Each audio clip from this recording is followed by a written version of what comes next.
Tonga eto amin'ny dingana fahefatry tsika ny amin'ny fikarakarana ny fianarana any États-Unis.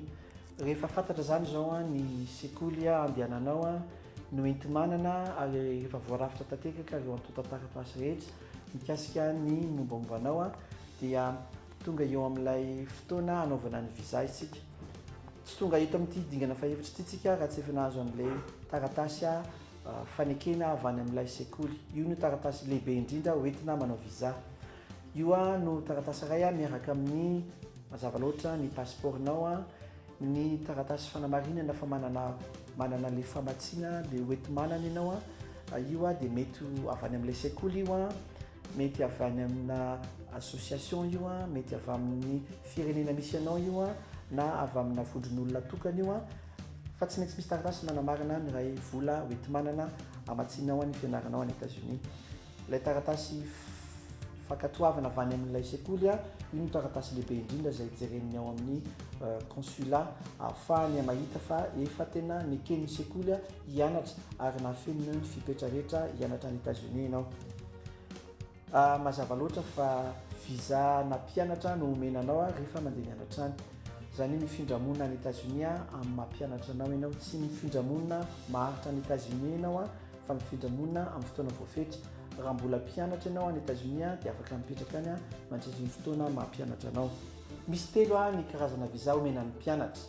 Ao ny FJM. Akaky ny sokajin'ny fianarana ataon'ny mpianatra no hanomezana ny sokajin'ny visa. Marihana fa eo amin'ny 30 andro alohan'ny fitomboan'ny fianarana any États-Unis no afaka miditra any États-Unis mpianatra anankiray. Izany hoe tsy afaka mandeha tonga alohabe any États-Unis zany mpianatra anankiray na dia maniry ny hanao izany azy izy na dia te hipetrapetraka kely any États-Unis mialohan'ny fitomboan'ny fianarana izy dia 30 andro ihany no apetraky ny lalàna ahafahan'ny mpianatra iray miditra makany États-Unis. Ny fanaovana fametrahana ny fangatahana ny visa io kosa dia eo amin'ny 90 andro alohan'ny fitomboan'ny fianarana. Zany hoe raha azonao alohabe raha le fankatoavana avy amin'ilay sekoly dia ao anatin'ny 3 volana mialohan'ny fitomboan'ny fianarana no afaka mametraka ny fangatahana visa ny mpianatra anankiray.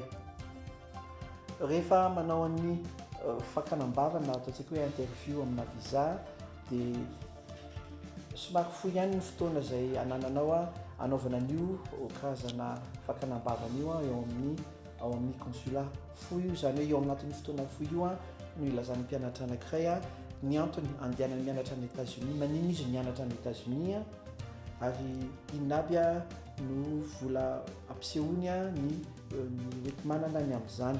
Ary farany dia teneniny eo ary mandresy lahatra ao amin'ny service consulaire izy hoe inona ireo karazana drafitra izay miandry azy rehefa miverina rehefa vita sy totosa tanteraka ny fianarany any États-Unis. Dia izay no mamarana ity dingana fahefatra ity.